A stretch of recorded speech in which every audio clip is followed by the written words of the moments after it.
Eu assisti o workshop do MAB 3 e ajudou bastante, assim, sabe? Foi muito bom, muito bom. E a gente vai ficando mais animada realmente quando a gente vai colocando em prática e vendo que tudo vai fazendo sentido mesmo, né?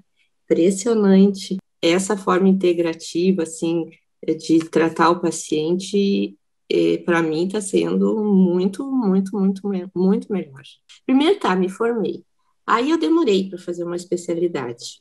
Daí eu fui fazer DTM do orofacial, porque eu gosto muito, e fiquei naquilo que eu aprendi ali, entendeu? E aquilo ali eu sentia que não me completava aquele tratamento ali. E eu tô vendo que tudo isso tu tem mais opções e tu tem uma abordagem diferente do paciente, uma visão diferente dele, que para mim está sendo. Eu adorei esse curso.